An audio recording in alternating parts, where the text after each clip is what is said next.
اعوذ باللہ من الشیطان الرجیم بسم اللہ الرحمن الرحیم. حاضرین محفل السلام علیکم. میں عارف رضی آپ تمام مامنین و مامنات کا خیر مقدم کرتا ہوں. تمام ہم اس خدا کے لیے کہ جو عالمین کا پالنے والا ہے، جس کی نعمتوں کو گننے والے گن نہیں سکتے.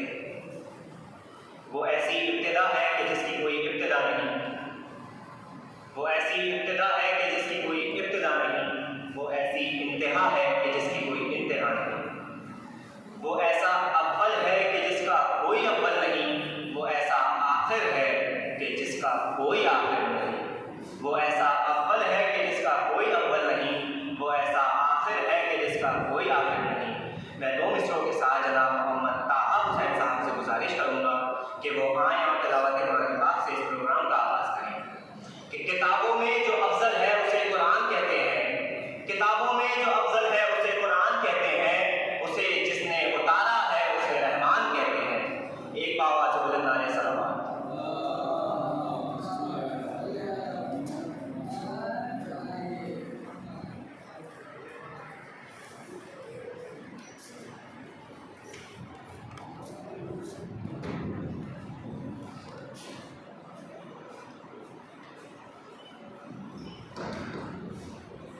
السلام علیکم.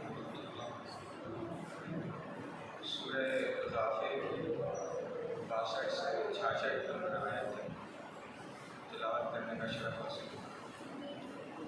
سورہ غافر آیت نمبر 60 سے آیت نمبر 62 سے 66 تک.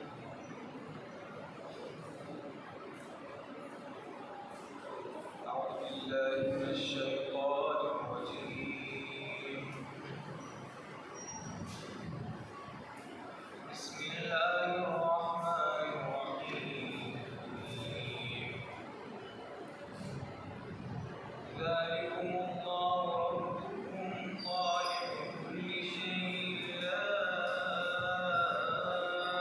الہ الا هو فأنا تؤفکون.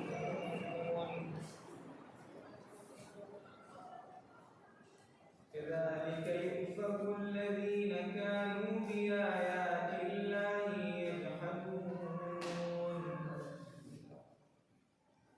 الله الذي جعل لكم الأرض قرارا والسماء بناء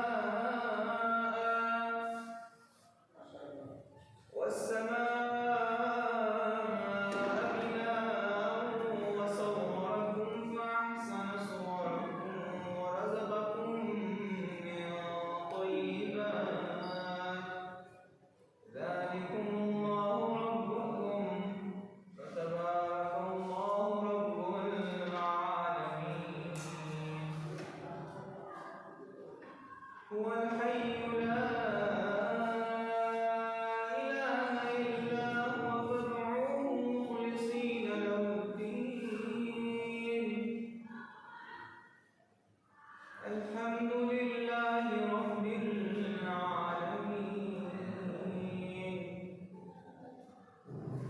قل إني نهيت أن أعبد الذين تدعون من دون الله لما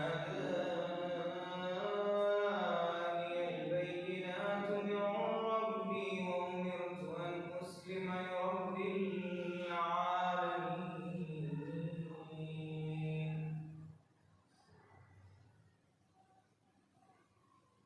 آیات کا ترجمہ کچھ اس طرح: وہی تمہارا پروردگار ہے جو ہر شے کا خالق ہے اور اس کے علاوہ کوئی خدا نہیں، تو تم کدھر بہکنے جا رہے ہو؟ اس طرح وہ لوگ بہکائے جاتے ہیں جو اللہ کی نشانیوں کا انکار کرتے تھے. اللہ ہی وہ ہے جس نے تمہارے لیے زمین کو مستقر اور آسمان کو عمارت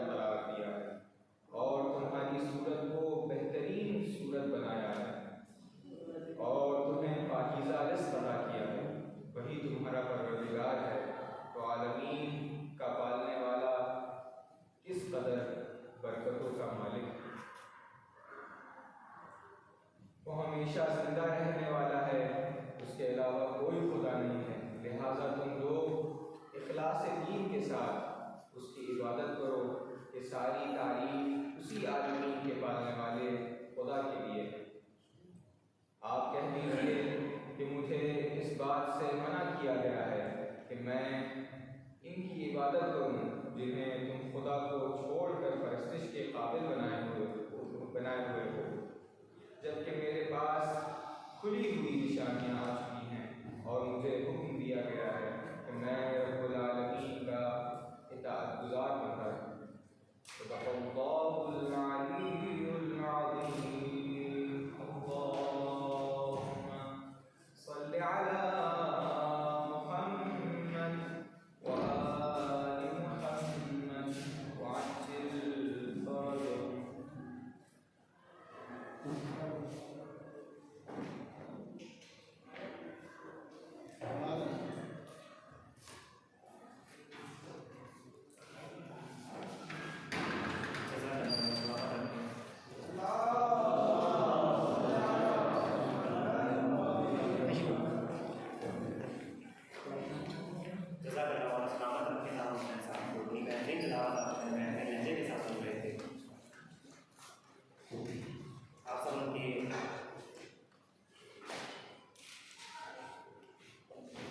ایک بار آواز بلند کریں۔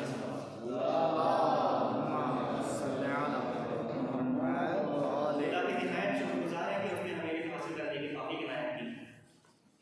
آئیے میں اس پروگرام کو ایک حدیث اور ایک چند مصروں کے ساتھ اور آگے کی طرف لے چلتا ہوں۔ رسول خدا صلی اللہ علیہ وآلہ وسلم ارشاد فرماتے ہیں، ارشاد فرماتے ہیں کہ علم کو پھیلانے سے بڑھ کر کوئی صدقہ نہیں ہے۔ ارشاد فرماتے ہیں کہ علم کو پھیلانے سے بڑھ کر کوئی صدقہ نہیں ہے۔ چند مصرے سماعت فرمائیں کہ ہر وقت میں اپنا نشان دیتا ہے، ہر وقت میں اپنا نشان دیتا ہے، کہیں وہ دھوپ کہیں صاحبان دیتا ہے۔ ہر وقت میں اپنا نشان دیتا ہے، کہیں وہ دھوپ کہیں صاحبان دیتا ہے، اور ذرا جو دھوپ کی شدت حدوں سے بڑھ جائے، ذرا جو دھوپ کی شدت حدوں سے بڑھ جائے، وہ بڑھ کر ابر کی چادر کو تان دیتا ہے، وہ بڑھ کر ابر کی چادر کو تان دیتا ہے۔ اب کبھی وہ قوت گویائی چھین لیتا ہے، کبھی وہ قوت گویائی چھین لیتا ہے، کبھی خاموش لبوں کو زبان دیتا ہے، کبھی وہ قوت گویائی چھین لیتا ہے، کبھی خاموش لبوں کو زبان دیتا ہے، اور لہد کی شکل میں ہو یا مہد کی صورت میں، لہد کی شکل میں ہو یا مہد کی صورت میں، وہ لامکان ہے سب کو مکان دیتا ہے، وہ لامکان ہے سب کو مکان دیتا ہے۔ اب میں بڑے ہی ادب و احترام کے ساتھ گزارش گزاروں حجت الاسلام مسلمین علی جناب مولانا علی عباس خان صاحب سے کہ وہ اپنے روشن کلام سے ہم سب کے دلوں کو منور فرمائے۔ آپ سب ان کے استقبال کے لیے بلند ترین صلوات عنایت کریں۔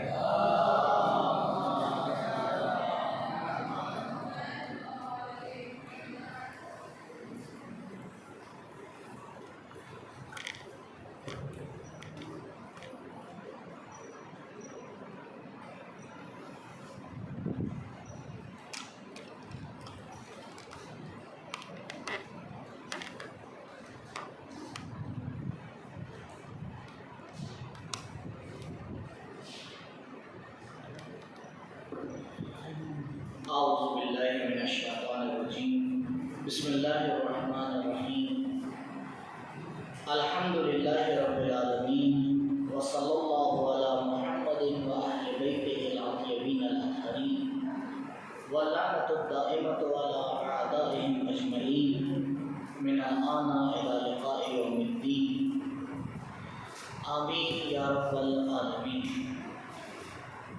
اللہم عجل لولیک الفرج۔ بسم اللہ الرحمن الرحیم، اللہم کل ولیک حجت ابن الحسن صلواتک علیہ وعلی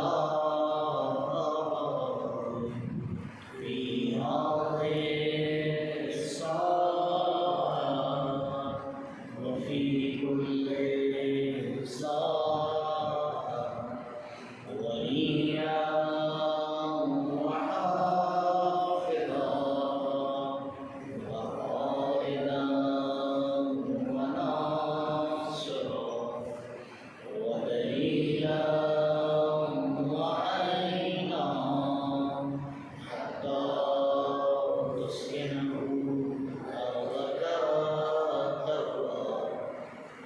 ونمتعه فيها قليلا اللهم صل على محمد. السلام علیکم ورحمۃ اللہ.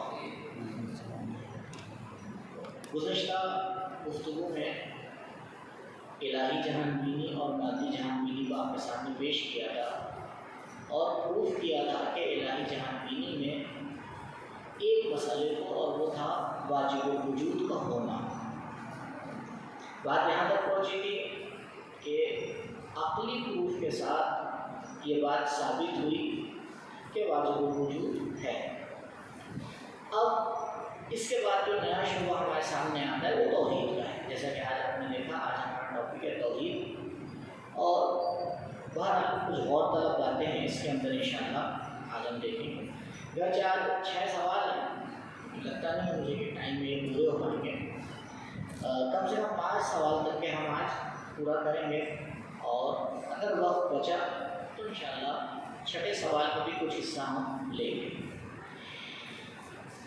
پہلا سوال ہے کہ اصل توحید کے بارے میں جاننا کیوں ضروری ہے؟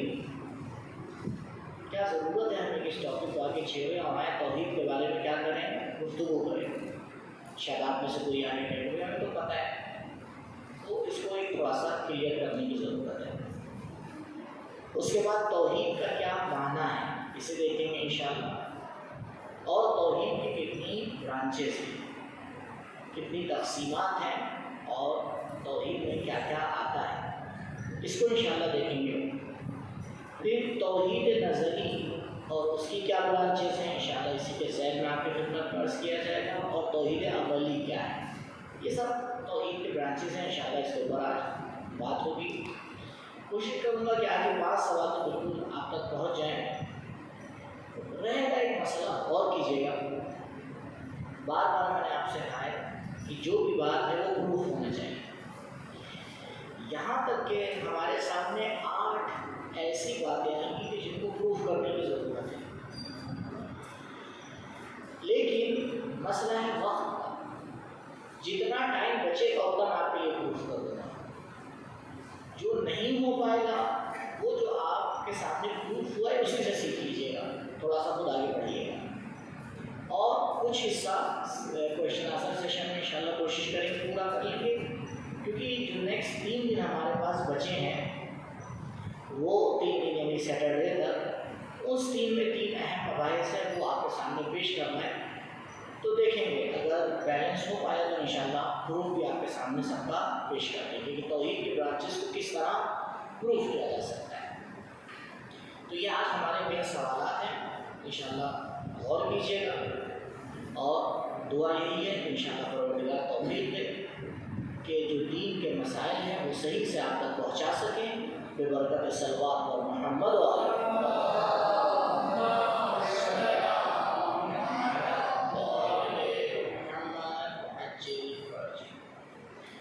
پہلا سوال ہمارا یہ ہے کہ توحید کی ضرورت اور اس کا معنی.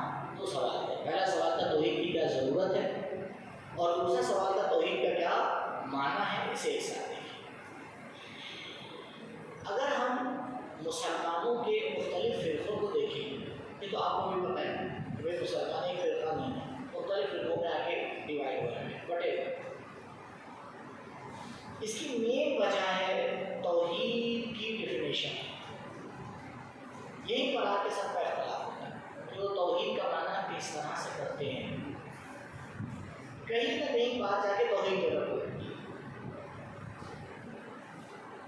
ہر فرقہ ایک الگ اینگل سے آگے توحید کا معنی کرتا ہے، ایک خاص طریقے سے توحید کا معنی کرتا ہے. لہٰذا فرقے بھی الگ ہو جاتے ہیں. آپ سمجھ رہے ہیں کہ کتنی ضرورت ہے کہ ہم توحید کو جانیں. اگر ہمیں یہ نہیں پتا ہوگا کہ اس میں سے صحیح معنی کون سا ہے اور کیوں یہی صحیح معنی ہے، کیوں دوسرے معنی غلط ہے، تو ہم آگے دین کو نہیں پڑھا سکتے. کیونکہ دین کا بیس ہے توحید.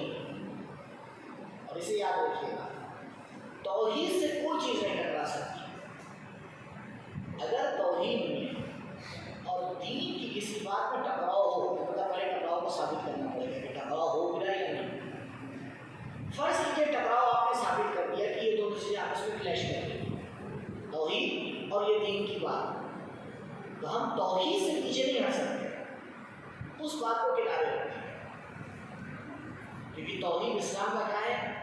بیس ہے، پلر ہے، اور ہر بات پلٹتی ہے توحید کے لیے۔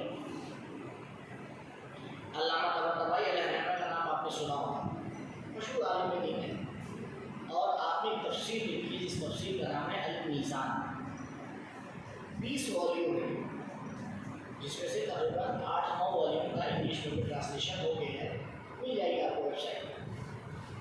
عالم اسلام کی، صرف شیعوں کی نہیں، عالم اسلام کی معتبر ترین تفسیر ہے، اور سب نے آگے اس بات کی گواہی دی ہے کہ اس سے بہتر تفسیر ابھی تک نہیں لکھی گئی۔ اس تفسیر المیزان میں علامہ طباطبائی علیہ رحمہ کئی جگہ پر انہوں نے اس بات کو کہا ہے کہ مسلمانوں کی مین پرابلم یہ ہے کہ ان کو توحید نہیں پتہ۔ مسلمانوں کی مین پرابلم یہ ہے کہ وہ توحید کے بارے میں غور نہیں کرتے اور آپس میں اختلاف۔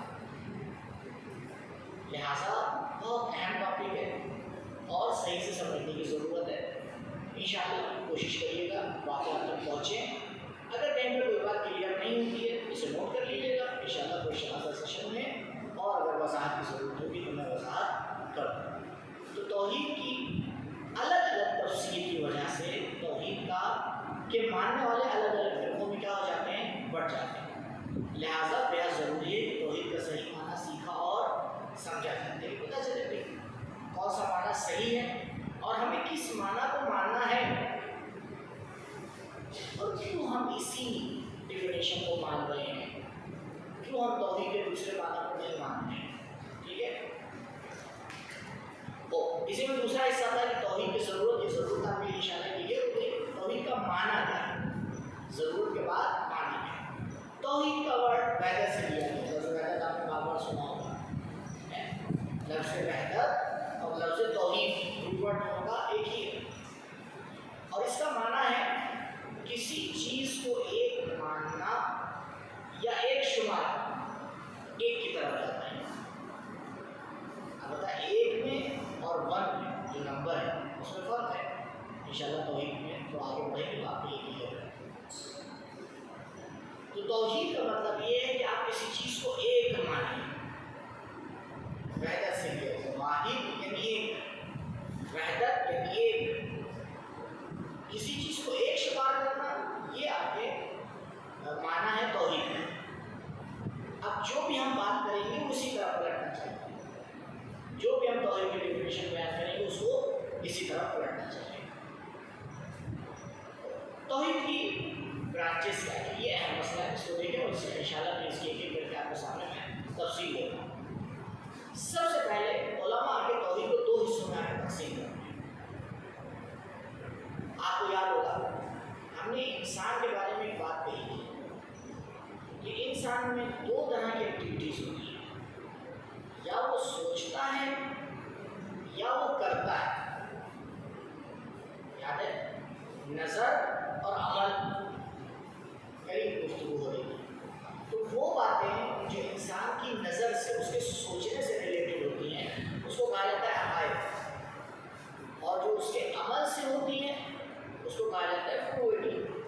صحیح، ہر جگہ آپ کو یہ بات ملے گی، اصول دین اور فروعیتی، انسان کا عقیدہ اور انسان کا عمل ہر جگہ آپ کو ملے گا، توحید میں بھی ملے گا۔ تو توحید کی ایک برانچ ہے، اس کا کنیکشن ہے ہمارے عقیدے سے، یعنی آپ یہاں پہ آ کے کہیں گے ہم یہ مانتے ہیں، ہمارا یہ ماننا ہے، کچھ باتیں ہوگی، اس توحید کو آگے کہا جاتا ہے توحید نظری۔ کیا کہا جاتا ہے؟ توحید نظری۔ توحید نظری یعنی توحید کے بارے میں کچھ چیزوں کا ماننا، ہم یہ مانتے ہیں۔ آپ کسی بھی انسان کے پاس چلے جائیں وہ کچھ چیزوں کو مانتا ہے نہیں مانتا ہے، اس کو کہا جاتا ہے اس کی نظر۔ پوچھا جاتا ہے جناب آپ کی کیا نظر ہے، کیا مطلب اس کا؟ یعنی آپ کیا مانتے ہیں؟ نظر یعنی ماننا۔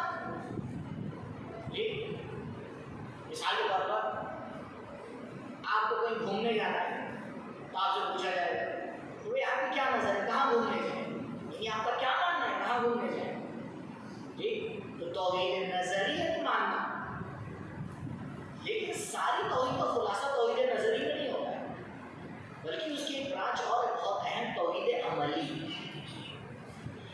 توحید عملی کا ربط ہمارے ماننے سے نہیں ہے بلکہ ہمارے عمل سے. ہمارے عمل سے لگنا چاہیے کہ ہم توحید کو مانتے ہیں.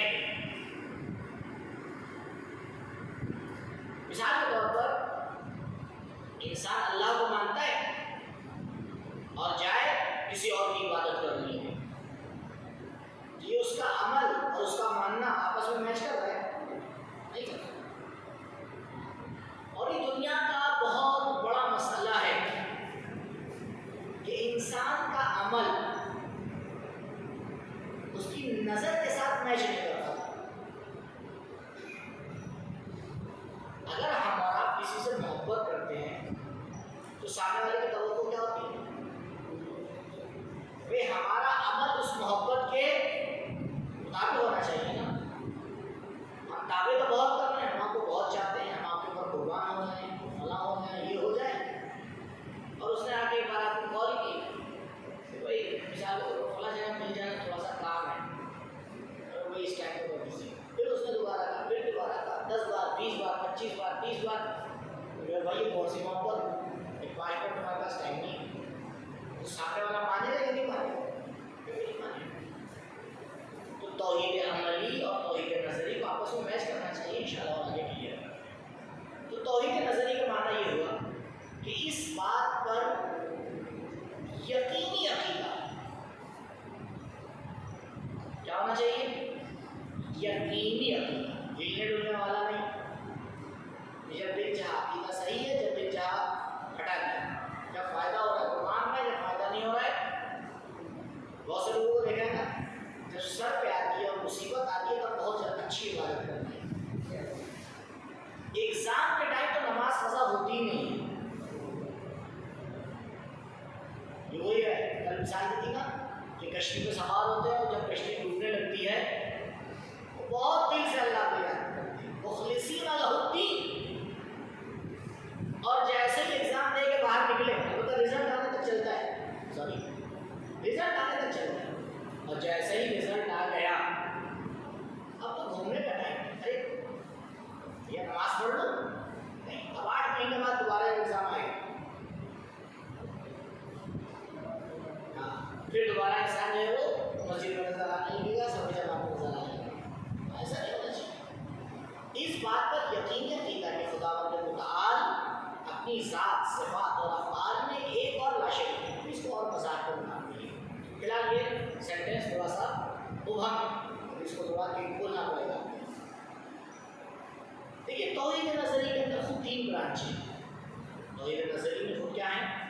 3 برانچز ہیں جو میں نے یہاں لکھی: توحید ذاتی, توحید صفاتی اور توحید افعالی. اور ایک نیچے ہے کیا؟ توحید عمل. تو ملا کے کیا ہوئے؟ 4. توحید نظری کی 3 برانچز اور ایک توحید عملی. ان 4 کے بارے میں گفتگو کروں. یہ ہے کیا؟ ایک ایک کر کے سمجھنا. توحید ذاتی کیا مطلب ہے؟ یہ جب توحید ذاتی کہیں تو سمجھ جائیے کہ کس کے بارے میں بات ہو رہی ہے. توحید نظری کے بارے میں بات ہو رہی ہے, یعنی ماننے کے بارے میں بات ہو رہی ہے, کرنے کے بارے میں بات نہیں ہو رہی ہے. توحید عملی ہے انسان خدا کے لیے ایسا عمل کرے جو اس کی توحیدی عقیدے کے کیا ہو, مطابق ہو. اس کے عمل سے سمجھ میں آئے کہ کس کو مانتا ہے, اس کے عمل سے سمجھ میں آئے کہ کس کی طرف جھک رہا ہے. تو یہ چارٹ اپنے ذہن میں اس کی پکچر بہت اچھے سے بنا لیجیے گا. یہ ہمیشہ آپ کی زندگی میں آپ کے کام آئے گا, کیونکہ آپ کی زندگی میں آپ کا عقیدہ ہے, آپ کا عمل ہے. آپ کا کوئی بھی عقیدہ توحید سے نہیں ٹکرانا چاہیے, اور آپ کا کوئی عمل بھی توحید سے. توحید کو بیلنس کر لیجیے, زندگی بیلنس ہو جائے گی. یہ اللہ کا وعدہ ہے, یہ اللہ کا وعدہ. من کان للہ کان اللہ لہ. اگر کوئی انسان اپنے آپ کو اللہ کے حوالے کر دیتا ہے, اللہ اپنے آپ کو اس کے حوالے کرتا ہے. اب آپ بتائیے جس کو اللہ مل جائے اسے کچھ اور چاہیے؟ لہو مقالید السماوات والارض، پروردگار وہ ہے کہ جس کے پاس آسمان اور زمین کی کنجیاں ہیں. تو اگر اللہ کو پانا ہے تو اس کے لیے کچھ کام تو کرنا پڑے گا. ایسی فلم بننے مل جائے گی اتنی بڑی ذات، پہلے اپنے آپ کو اس کے حوالے کرنا، اپنی توحید کو صحیح کرنا. اور بہرحال سخت ہوتا ہے میرے لیے جملہ کہنا، لیکن مجبوری ہے اور حقیقت ہے. آج ہمارے ممبروں سے سب کچھ بیان ہوتا ہے سوائے توحید. یہاں جتنے بھی بزرگ افراد بیٹھے ہیں اس میں سے کوئی بتا دیں کہ ایک خمسہ انہوں نے توحید کے اوپر سنا ہے تو میں نہ بول سکتا. نہ بلانے والوں کو توفیق ہوتی ہے کہ مولانا کو یہ توفیق دے، نہ ہمیں توفیق ہوتی ہے کہ اس توفیق کو دے. ابھی ہماری توقع یہ کہ معاشرہ بالکل دیندار ہونا چاہیے. کہاں سے جائے گا؟ گھڑے میں اگر پانی ہے، جب آپ اس کو ٹیڑھا کریں گے تو اس میں سے پانی تو نکلے گا، شربت نکل لگے گا. جو ہوگا وہی تو نکلے گا. جو آپ کو بتایا گیا ہے اسی کے اکارڈنگ تو عمل ہوگا. یہ مسئلہ. تو 4 برانچز ہیں توحید کی. ایک توحید ذاتی، نمبر 2 توحید صفاتی، نمبر 3 توحید افعالی، نمبر 4 توحید عملی. تسبیحات اربع کہہ کر بچے تک لکھتے ہیں. ایسے ہونا چاہیے کہ سمجھدار لوگ ایسے ہوتے ہیں کہ فوراً جواب دے دیں تو یہ بچے تک 5 نہیں ملے اچھے ہوں گے. اربعات آپ کو مانا معلوم ہے؟ اربع یعنی 4. تو تسبیحات اربع کتنی ہوگی؟ 4 ہی ہوگی. سبحان اللہ والحمد للہ ولا الہ الا اللہ واللہ اکبر. اسی لیے کعبہ چوکور ہوئے اور اسی لیے توحید کی 4 برانچ ہیں. تسبیحات اربع پہ 4 برانچوں کو یاد رکھیے. اور اس سے ٹس سے پس نہیں ہو رہا ہے. کوئی بھی آگے کچھ پڑھ کے جائے اگر توحید سے ٹکرائے تو نہیں پکڑ لیجیے. قبلہ یہ آپ کے پاس توحید سے ٹکرا رہی ہے، کلیئر کریے. توحید سے نہیں ٹکرا ٹھیک. آگے بڑھیں. تو سب سے پہلے توحید ذاتی. توحید ذاتی کا کیا مطلب ہے؟ یہ تو ایک ورڈ ہے توحید ذاتی. کیا مطلب ہے توحید ذاتی کا؟ جب ہم کہتے ہیں ہمارا ماننا ہے توحید ذاتی کو، ہمارا عقیدہ ہے توحید ذاتی کے اوپر، لیکن جب ہمارا عقیدہ ہے توحید ذاتی کے اوپر تو اس کی ڈیفینیشن بھی آپ کو پتہ ہونا چاہیے. اس کی ڈیفینیشن یہ کہ خدا کو وحدہ لا شریک ماننا. خود یہ جملہ اپنے اندر 2 باتوں کو لیے ہوئے. یہ 2 باتیں سائڈ پہ جو نمبر لکھا ہوا ہے یعنی الگ کلر سے بلو کلر سے یہاں پر نمبر دکھ رہا ہے وہ نشان ہے اس کی ہمیں اس بات کو پروف کرنا ہے. دیکھیے لاسٹ تک کتنی باتیں نکلتی ہیں کہ ہمیں پروف کرنا ہے. تو نمبر 1 خدا کی ذات وسیع ہے. وسیع کا مطلب کیا ہے؟ چلیے مل جل کے نہیں بنی ہے. مل جل کے نہیں. اس کو کہا جاتا ہے توحید واحدی. اور پھر آگے ہمارا ماننا ہے کہ خدا کی ذات بے مثل ہے، وحدہ لا شریک. یہ دونوں باتیں آتی ہیں توحید ذاتی کے. تو اگر ہم سے یہ پوچھا جائے اور ہم اپنے بارے میں بیٹھ کے غور کریں کہ ہم توحید ذاتی کو مانتے ہیں یعنی کہ اللہ کی ذات کیسی ہے؟ اللہ کی ذات میں یہ خصوصیات ہے. نمبر 1 وہ ذات کمپاؤنڈ نہیں ہے، وہ ذات مل جل کے نہیں بنی ہے. کیوں نہیں بنی؟ انشاءاللہ بعد میں پروف ہوگا. اور یہ ذات اکیلی ہے، وحدہ ہے، اور اس کا کوئی مثل اور شریک نہیں. بارہ آپ نے اس جملے کو سنا ہوگا لیکن انشاءاللہ کوشش کریں گے کم سے کم اس کو پروف کرتے ہوئے چلیں گے. ٹھیک ہے. تو ابھی 2 باتوں کو پروف کرنا ہے. نمبر 1 یہ جو ہم کہہ رہے ہیں کہ خدا کی ذات سمپل ہے، کمپاؤنڈ نہیں ہے، اس کو کیسے پروف کریں؟ کیا مشکل پیش آئی؟ کیوں ہمارا ماننا یہ ہے؟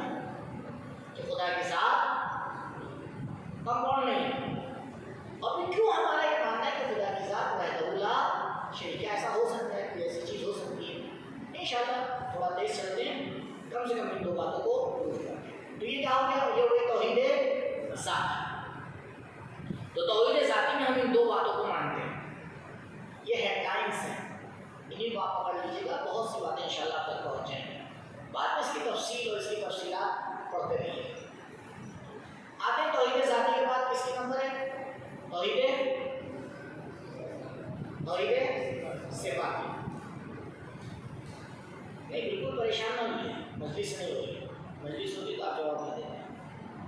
توحید کیا ہے؟ صفات۔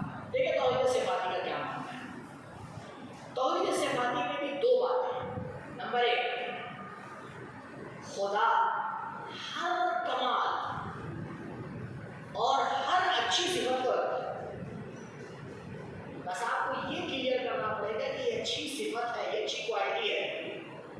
اگر آپ نے ابھی کلیئر کر دیا کہ اچھی کوالٹی ہے تو بے جھجک کہیے اللہ کے پاس ہے۔ یہ نہیں ہو سکتا۔ بتائیے علم اچھی چیز ہے یا بری؟ خدا کے پاس ہے۔ طاقت اور قدرت اچھی چیز ہے یا بری؟ خدا کے پاس ہے۔ رحمان اور رحیم ہونا اچھی صفت ہے یا بری؟ خدا کے پاس ہے۔ عدالت سے کام لینا اچھی صفت ہے یا بری؟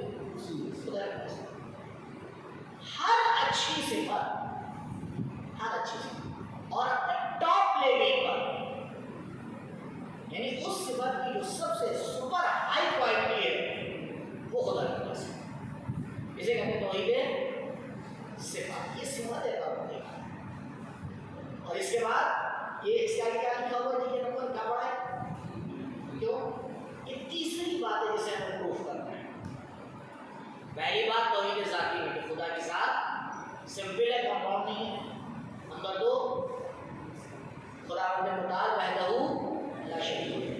نمبر تین، خدا ہر کمال اور اچھی صفت کو رکھتا ہے۔ نمبر چار، خدا کی تمام صفات اس کے عین ذات ہیں۔ یہ تھوڑا سا ٹیڑھا مسئلہ ہے، انشاءاللہ اس کے بارے میں گفتگو کریں گے۔ اس کو پہلے میں آپ کے لیے کلیئر کرتا ہوں کیا مطلب ہے اس کا، اس کو سمجھیے کہ صفات پروردگار کیا ہے؟ عین ذات۔ آپ کو پتا ہے کہ پانی دو گیسز سے مل کے بنتا ہے، ٹھیک ہے نا؟ کیا ہے کا نام؟ آکسیجن اور ٹھیک۔ اس پانی کو ہم الگ الگ کر سکتے ہیں یا نہیں؟ پانی کو آ کے آکسیجن اور ہائیڈروجن کی طرف کیا کر سکتے ہیں؟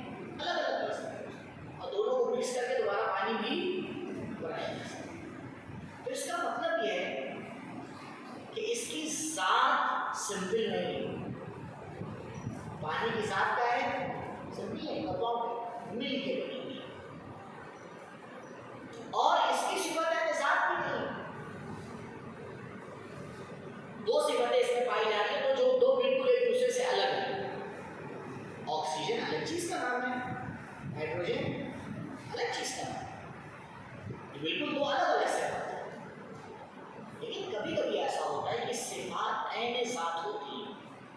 کیا مطلب صفات عین ذات ہوتی ہے؟ وہ بہت ہی ہے۔ اس کا مطلب یہ کہنے کو یہ چھ ہے لیکن حقیقت میں ایک ہے۔ ایگزامپل دے رہا ہوں اور ابھی جتنے لوگ یہاں بیٹھے ہیں سب مجھے اس بات کا جواب دیں کہ ہم لوگ اوپر بیٹھے ہیں یا نیچے؟ جن کا ماننا ہے کہ ہم لوگ نیچے بیٹھے ہیں سلوات میں،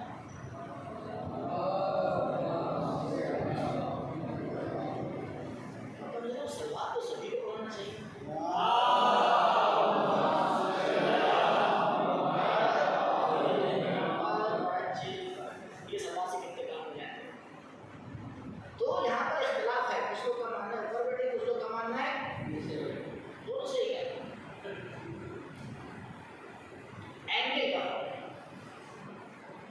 جو چھت کو دیکھ رہا ہے وہ کیا کہہ رہا ہے؟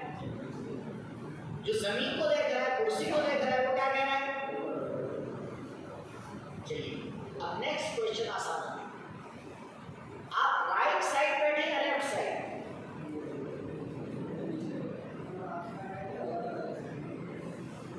اینگل کا ہے نا؟ ٹھیک، آپ آگے بیٹھے یا پیچھے بیٹھے؟ تو کیا دشا ہو گئی؟ چھ ہو گئی نا؟ آپ چھ ہو گئے۔ ایک میں جو اوپر بیٹھا ہے، ایک میں جو نیچے بیٹھا ہے، ایک میں جو رائٹ بیٹھا ہے، ایک میں جو لیفٹ بیٹھا ہے، چھ ہو گئے نہیں ہوتا ایک ہی رہے گا اس کا مطلب یہ صفات عین ذات ہے یہ صفات عین ذات کہنے کو چھ ہیں حقیقت میں کتنی ہے بھائی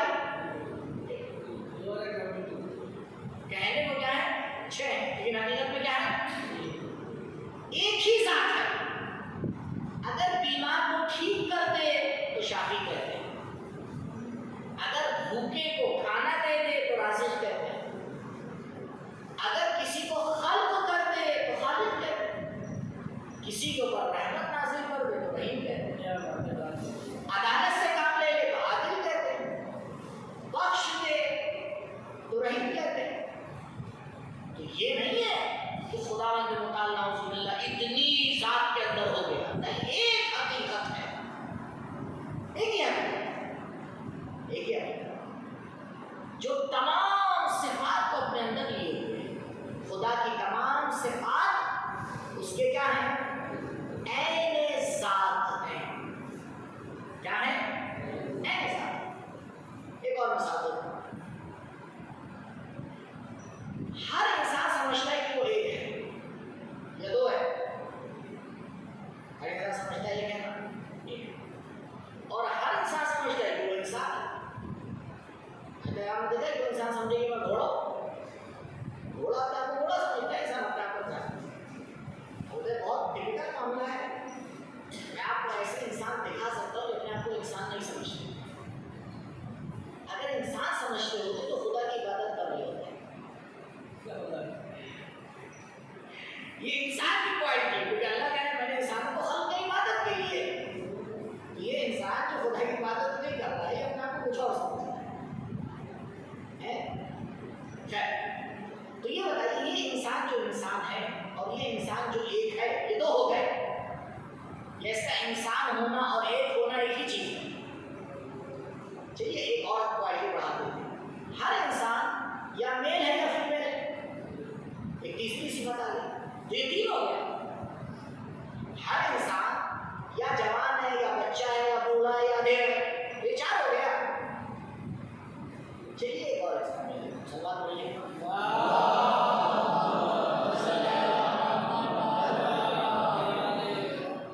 یہاں جتنے لوگ بیٹھے ہیں یہ کسی کی اولاد ہے ٹھیک ہے نا ان میں سے بہت سے ایسے ہوں جن کا کوئی بھائی اور کوئی بہن ہے کسی کے یہ بھتیجے کسی کے یہ بھانجے کسی کے یہ نواسے کسی کے یہ پوتے بہت سے ایسے لوگ ہیں کہ ان کے بچے ہیں وہ کسی کے باپ ہیں وہ کسی کے چچا ہیں تو یہ اتنے ہو گئے ماشاء اللہ سے نہیں کیونکہ ہم دادا ہیں تو ایک کیونکہ ہم نانا ہیں تو دو ہو گئے ہم ابا ہیں تو تین ہو گئے ہم بیٹے ہیں تو چار ہو گئے ایک کرسی پہ دو باپ اور دو بیٹے بیٹھ سکتے ہیں مطلب تین کرسیاں ہیں دو باپ اور دو بیٹے بیٹھ سکتے ہیں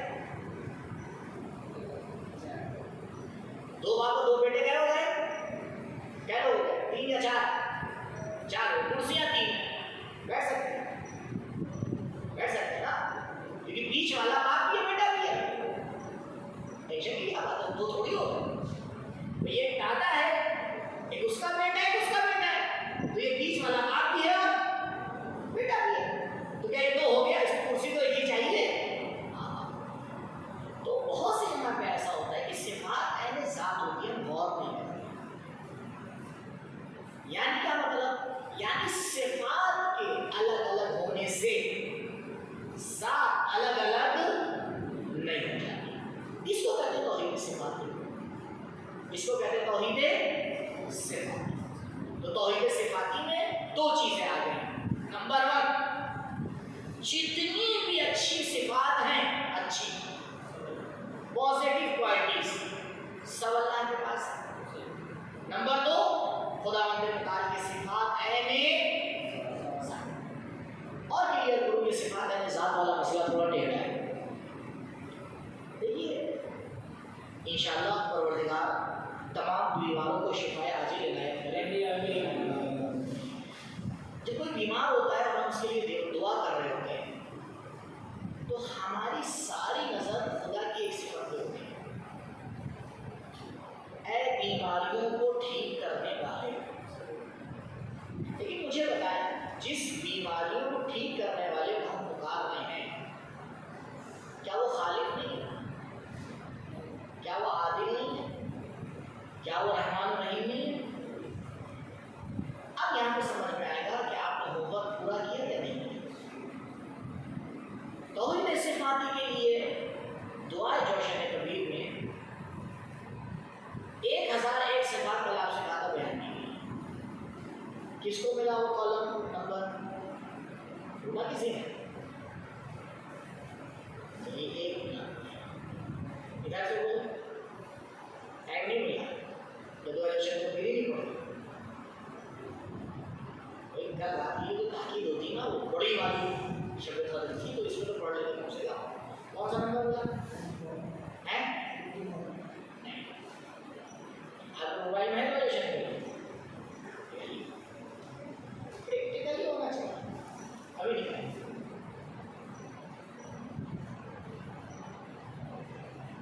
نکالیے تو جو زندگی نکالنا آپ ایک سوال پڑھ دیجیے.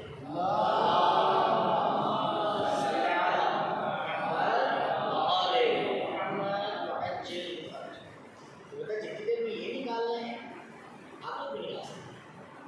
دعا جوشن کبھی تو بالکل شروع میں وہ باتیں کی.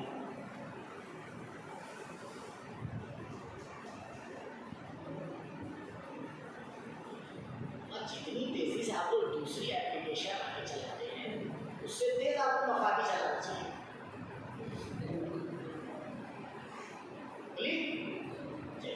جو آپ نے نمبر بتایا نکالیے 21 گنی اللہ کے سامنے.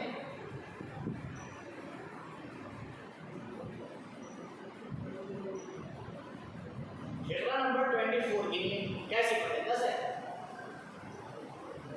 10 ہے نا.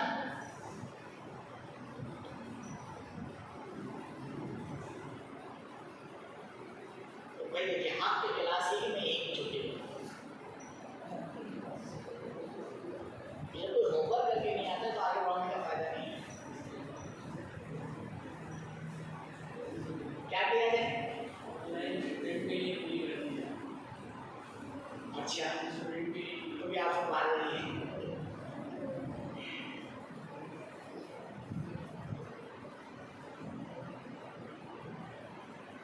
چلیے ایک بار اپنی سلامتی کے لیے سلام پڑھیے.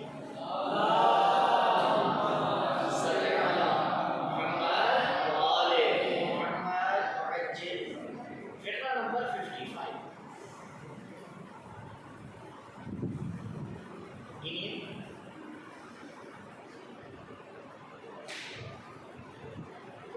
میری بات صحیح ہے غلط؟ 55 کو گنیے گا اس میں 11 سکتا ہے باقی سب میں 10 ہے. ٹھیک صحیح آنسر بتا دیجیے. ایک سوال تو بدل دیا اپنے پاس. تو اسے کہتے ہیں توحید صفاتی. تو یہ جو دعائے جوشن کبیر میں پروردگار کا ایک نام ہے اور کیجیے گا ایگزیکٹ کوئی آنسر یہ دعائے جوشن کبیر میں پروردگار کا ایک نام ہے 1000 صفات ہیں. بسم اللہ الرحمن الرحیم یہاں سے دعا شروع ہوتی ہے. اللہم انی اسألک بسمک یا اللہ. یہ اللہ خدا کا نام ہے. پھر یا رحمان ہو یا رحیم ہو یا کریم یہاں سے دعا آگے بڑھتی ہے صفات ہے. تو ایک نام ہے اور 1000 صفات ہیں. کل ملا ہو جاتا ہے 1000. یہ ہو گئی توحید صفات. تو توحید صفاتی کے بعد کس کے بعد یہ توحید افعالی. توحید افعالی میں بہت اہم ہے بہت اہم. توحید افعالی میں اس کا تھوڑا سا کنیکشن ہمارے کام سے ہوتا ہے. توحید افعالی میں بھی آگے ہمیں 2 باتوں کو آگے کلیئر کرنا ہے. نمبر 1 غور کیجیے گا غور کیجیے گا. ساری گڑبڑ توحید افعالی میں ہوتی ہے. مسلمانوں نے اگر گڑبڑ کی سب سے پہلے تو توحید افعالی میں کی. توحید ذات توحید صفات میں بعد میں ہوتی ہے پہلے یہاں. توحید افعالی میں بھی 2 باتوں کا ہمارا ماننا ہے. پہلی بات جو ماننا ہے ہماری وہ یہ کہ خدا اپنے افعال میں افعال یعنی ورک پریشان ہو گئی کوئی بہت بھاری لفظ نہیں. افعال یعنی کام. فعل یعنی کام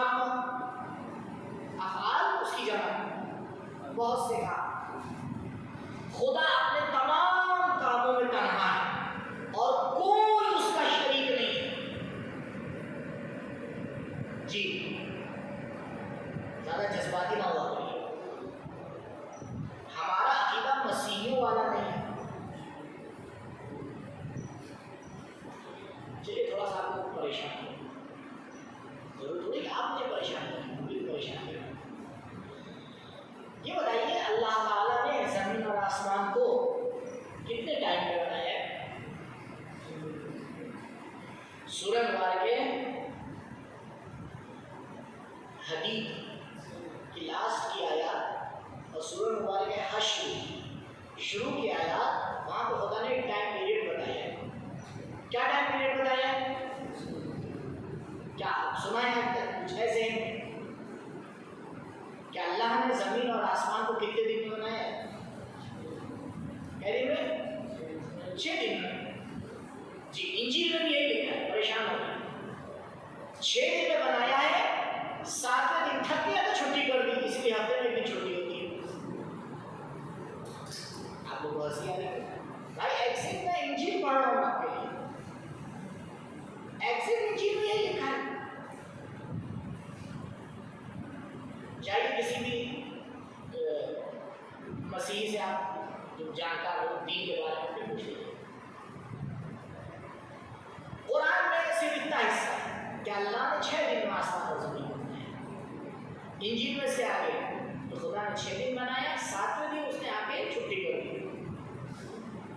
اسی لیے ہفتے میں 7 دن ہوتے ہیں، 6 دن کام کرتا ہے، اپنے ایک دن چھٹی ہوتی ہے. اب تو 2 دن ہونے لگے نا، ہفتے میں ہوتی ہے. اللہ کو سمجھانا پڑتا ہے، زیادہ دن دے گی، کم میں بنانا چاہیے. سوال یہ ہے، غور کریے سوال،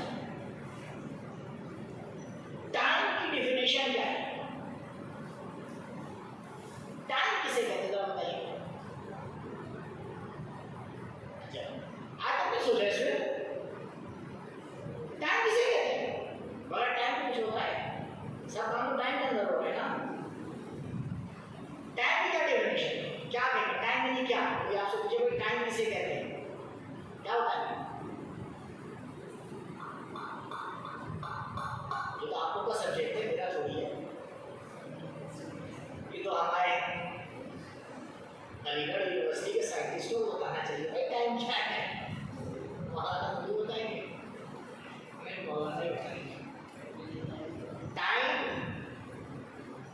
زمین اور سورج کے درمیان جو رابطہ ہے اسے کہتے ہیں. ٹھیک ہے. ٹائم آپ کہتے ہیں 24 گھنٹے. 24 گھنٹے کا مطلب ہے زمین کا ایک بار چکر لگانا.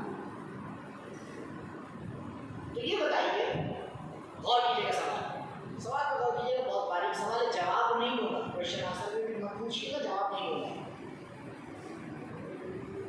کچھ ایسے سوال ہوتے ہیں جو چھوڑ کے جاتا ہوں تاکہ ہمیشہ آپ کو یاد رہے. تو ٹائم یعنی کیا؟ سورج اور زمین کے درمیان کا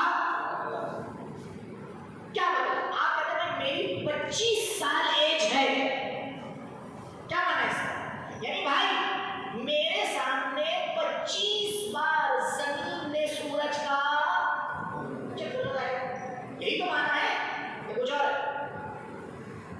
چکر سورج زمین لگاتی ہے، ایج ہماری بڑھتی ہے. یہ عجیب ہے. تو اس کو کہتے ہیں ٹائم. تو بتائیے اگر سورج نہیں ہے، زمین نہیں ہے، تو ٹائم کی کوئی چیز ہوگی؟ سوال پہ غور کیجیے گا، سوال بہت باریک ہے، میرے ساتھ ساتھ چلیے. اگر سورج نہیں ہے، یعنی آپ وہ اسٹیج تصور کریے جب اللہ نے سورج خلق نہیں کیا، زمین کو خلق، تو وہاں ٹائم ہوگا؟ ٹائم نہیں ہوگا نا. یہ ٹائم کیسے ہوگا جب نہ سورج ہے نہ زمین؟ تو ٹائم کہاں سے آ جائے گا؟ ٹائم نہیں ہوگا. تو اللہ یہ کہہ رہا ہے کہ میں نے زمین اور آسمان کو 6 دن میں بنایا. میں اللہ سے پوچھوں جب زمین اور آسمان تھا نہیں تو تم نے 6 دن کیسے طے کر لیے؟ پیمانے غلط ہے بھائی. جب ترازو نہیں تھا تو تولا کیسے؟ کتنی بار آپ نے یاد پڑھی ہے؟ اس کا کیا مطلب ہے اللہ نے 6 دن میں بنایا؟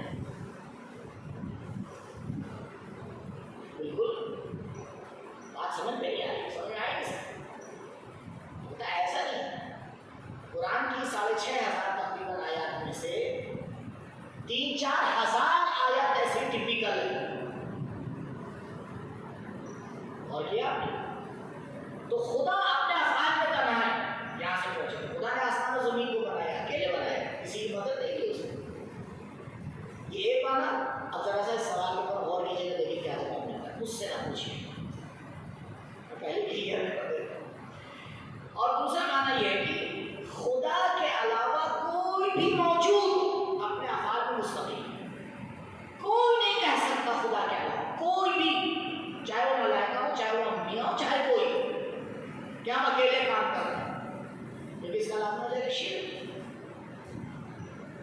نمبر 3، یہاں پر 3 چیزیں، کائنات میں کوئی کام اللہ کے ارادے کے بغیر نہیں ہوتا۔ اسے اپنے اذہان مبارکہ میں ٹھوس لیجیے، کوئی پتا اللہ کے ارادے کے بغیر، ابھی میں آپ کو تھوڑا سا اور پریشان کرنے والا ہوں۔ شیطان اللہ کی مرضی سے بہکاتا ہے یا اپنی مرضی سے؟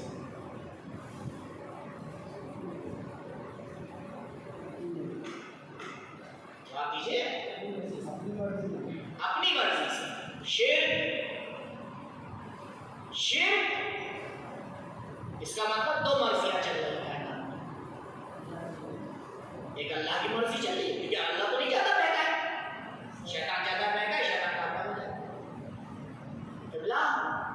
بغیر اللہ کی مرضی کے شیطان بھی نہیں بہکا سکتا، اللہ نے اجازت نہ دی ہوگی بہکانے کی، شیطان بہکا سکتا ہے۔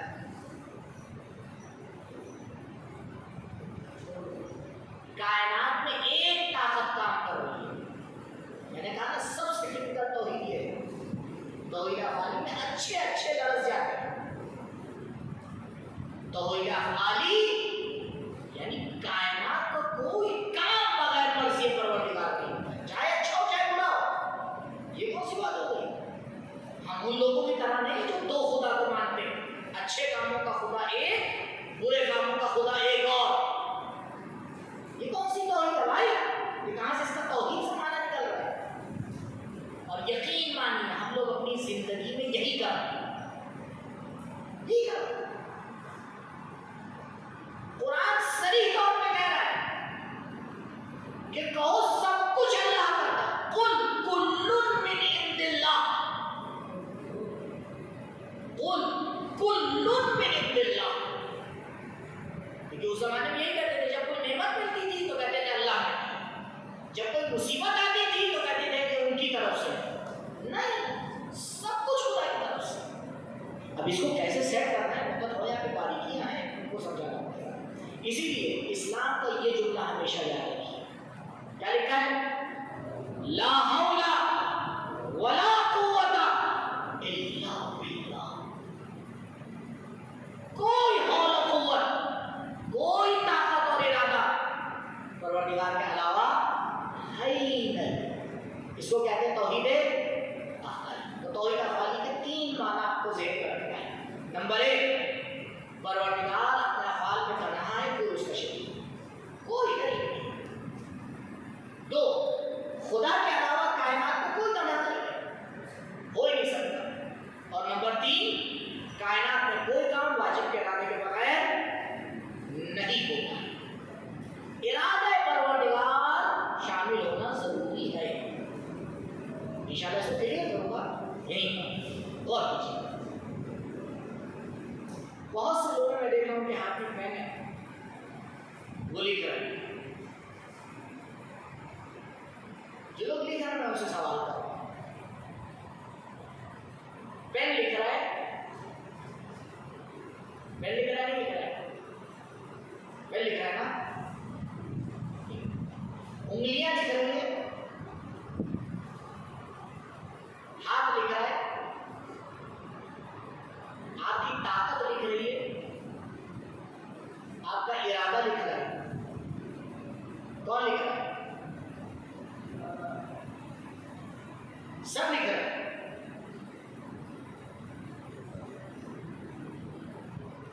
جب پین کاغذ پہ چلتا ہے تو یہ کاغذ پر پین کو کون چلا رہا ہے؟ ارادہ چلا رہا ہے، انگلیاں نہیں چلا رہی، انگلیاں نہیں ہوتی تو چلتا، سب شامل، یہ اتنے مل کے کر رہا ہے۔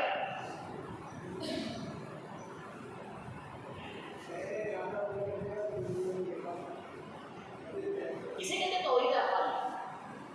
توحید افعالی کو سمجھیں، ظاہر میں یہی کہا جائے گا کہ انگلیاں لکھ رہی ہیں، یعنی فرسٹ تو سب سے پہلے پین کے ساتھ شامل ہے، البتہ اور آگے بڑھیے کہا جائے گا پین لکھ رہا ہے، لکھنے کا کام تو پین ہی کر رہا ہے نا ڈائریکٹ، لیکن انڈائریکٹ اس کے پیچھے کتنی چیزیں چل رہی ہیں، انگلیاں ہیں، ہمارا ہاتھ ہے،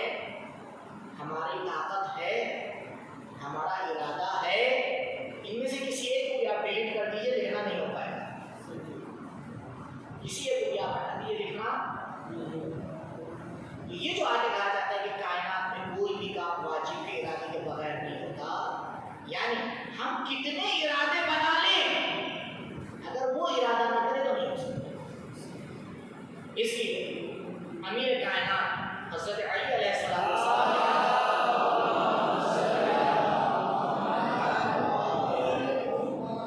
مولا نے جملہ یاد رکھے، مولا نے فرمایا عرفت ربی بفسط العزائم، میں نے اپنے ارادوں کے ٹوٹنے سے اللہ کو پہچانا۔ کیا مطلب؟ میں نے پلاننگ کی بہت اچھی، بہت سیٹ، سب کچھ ایک دم ہر چیز دیکھ لی، یہ کام ہو جائے گا، کوئی اب اس میں کمی نہیں ہے، نہیں ہوا۔ میری سمجھ میں آئے کہ کوئی اور اس سے اونچا ارادہ ہے جو میرے ارادوں کو تو ہو سکتا ہے۔ اور کبھی کبھی ہم لوگ بہت زیادہ محنت کرتے کام ہو جاتا ہے، ہلکے سے کام ہو جاتا ہے۔ آرام لہٰذا آپ بتائیں ہماری زندگی کا کون سا ایسا مرحلہ اور اسٹیج ہے جہاں بغیر خدا کے ہم ایک کام کر پائیں؟ ہے؟ اس کے باوجود انسان اتنا خدا سے غافل ہے، جبکہ ہر جگہ خدا متعال شامل ہے۔ غور کیجیے گا، توحید افعال کے کچھ اثرات ہیں۔ دیکھیے توحید ذات، توحید صفات، میں نے کچھ آپ سے رزلٹ نہیں بیان کیا اس کو، لیکن توحید افعالی کا بیان کر رہا ہوں کیونکہ توحید افعالی میں نے کہا بہت اہم ہے، بہت پیچیدہ مسئلہ ہے۔ ابھی جو باتیں میں نے آپ کے سامنے بیان کی مجھے یقین ہے اتنا زیادہ کلیئر شیئر نہیں ہو پائی ہے، انشاءاللہ دھیرے دھیرے۔ وہ انسان جو توحید افعالی پر عقیدہ رکھتا ہے اس کی زندگی میں دیکھیے کتنی چیزیں آتی ہیں، 4-5 پوائنٹ اس کی زندگی میں نظر آتے ہیں۔ اسے سمجھ میں آتا ہے کہ یہ توحید افعالی کے اوپر عقیدہ رکھتا ہے۔ نمبر 1، تمام کائنات میں وہ خدا کے اثر کو دیکھتا ہے۔ اسی لیے روایت میں کیا کہا؟ ما رأیت شیئا الا ورأیت اللہ قبلہ وبعدہ وفیہ ومعہ،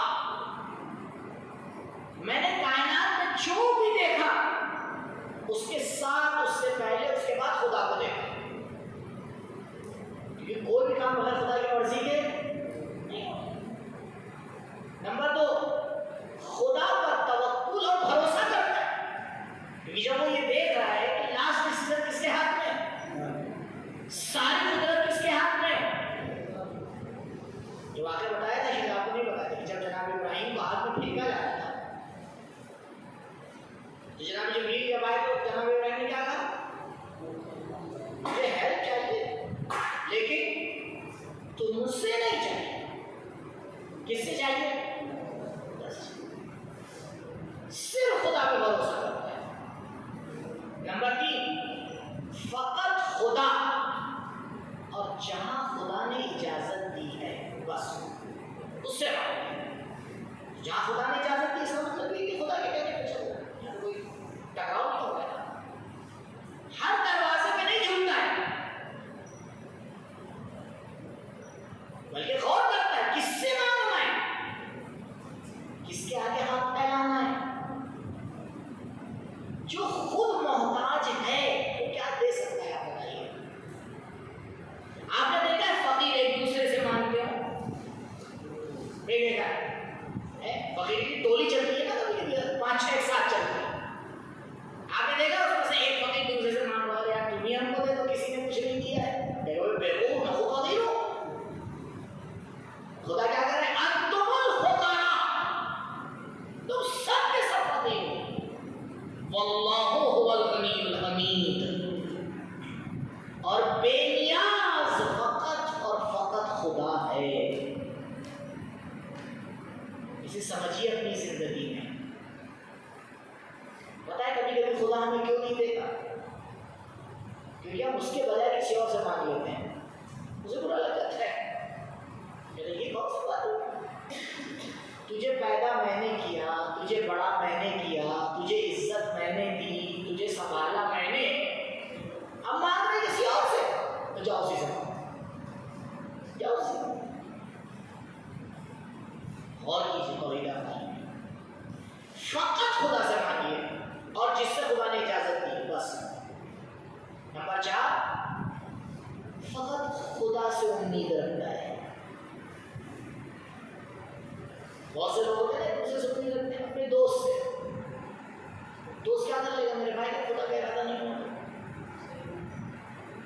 ہے، اسے کہتے ہیں توحید افعالی۔ توحید افعالی بہت اہم ہے ہماری زندگی میں۔ انشاءاللہ کل میں کوشش کروں گا بات تھوڑا سا توحید افعالی کے حوالے سے آپ کے سامنے گفتگو، تو ٹائم ہو گیا انشاءاللہ باقی باتیں تو مجھے توحید افعالی کو بتاؤں کیونکہ ایک برانچ رہے گی نا معذرت، یہ توحید افعالی پوری کروں گا۔ بس ایک لائن لکھ لیجیے توحید افعالی۔ توحید افعالی کا مطلب یہ ہے کہ انسان اپنا عمل اور غرض اور اپنا کام ایسے کرے جو اس نے توحید میں جو باتیں کہیں اس سے آپس میں کلیش۔ مثلا توحید افعالی میں تو خدا کو مانگ رہا ہے لیکن امید سب سے لگائے بیٹھا ہے، تو اس کا مطلب اس کی توحید عملی کیا ہے؟ گڑبڑا گئی۔ ٹھیک ہے، اس کو کہتے ہیں توحید عملی۔ توحید عملی کے اندر کچھ برانچز ہیں، اس کو نوٹ کر لیجیے گا سے۔ تو کل ملا کے کئی باتیں آپ کے سامنے ہمیں پروف کرنا ہے؟ 8 باتیں۔ وہ سوچیے کتنا تھوڑا سا ٹائم چاہیے 8 باتوں کو پروف کرنے کے لیے۔ خیر باتیں آپ تک پہنچ گئی الحمدللہ، بہت اچھا ہے۔ اب جتنا ٹائم ملے گا تو انشاءاللہ کل آپ کے لیے پروف کریں گے۔ عبادت میں توحید، عبادت میں توحید کا مطلب یہ اللہ کے علاوہ کسی کی عبادت نہ کریں۔ استعانت میں توحید، ہم سورہ الحمد میں کیا پڑھتے ہیں؟ ایاک نعبد و ایاک، ٹرانسلیشن میں کیا مطلب ہے؟ ایاک نعبد، فقط پروردگار تیری عبادت کرتے ہیں، یہ توحید کا عبادت۔ و ایاک نستعین، فقط تجھ سے مدد مانگتے ہیں۔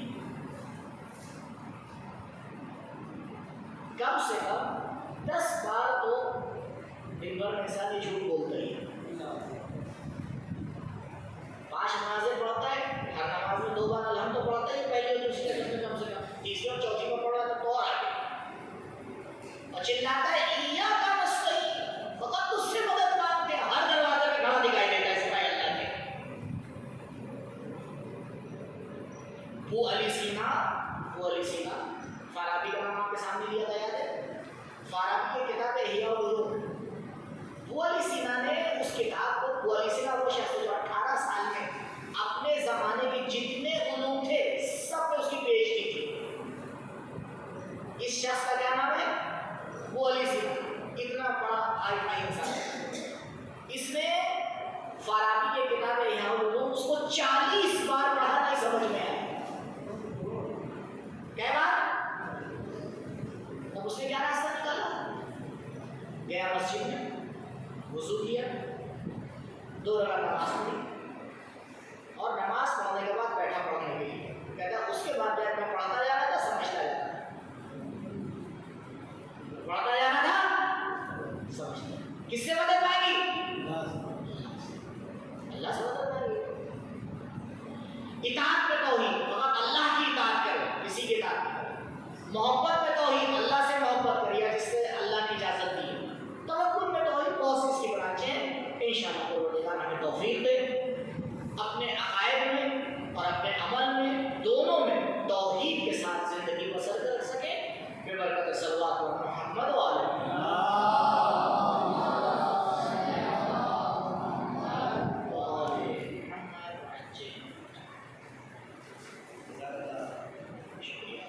جزاک اللہ خیر، ماشاء اللہ، آپ کو سلام علیکم۔ آقا کی سلامتی کے لیے بلند ترین صلوات عنایت کریں۔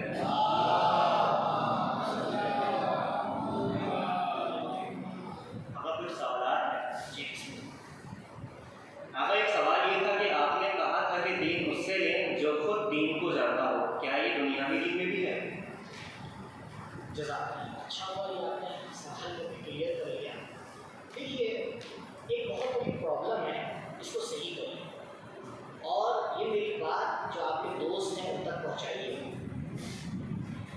بہت بڑا ستم یہ ہوا ہے دین کے ساتھ کہ ہم نے دینی پڑھائی کو اور دنیاوی پڑھائی کو ایکول سمجھ لیا۔ ہم کیا سمجھتے ہیں؟ جیسے دنیاوی پڑھائی ہوتی ہے ویسے ہی دینی پڑھائی ہوتی ہے۔ میں مثال دے رہا ہوں، خوب غور کریے۔ خدا کا انکار کرنے والا انسان، میرے ساتھ رہیے تاکہ یہ مسئلہ کلیئر ہو۔ خدا کو انکار کرنے والا انسان خدا کو نہیں مانتا، اچھا ڈاکٹر بن سکتا ہے یا نہیں؟ اچھا انجینئر بن سکتا ہے یا نہیں؟ بن سکتا۔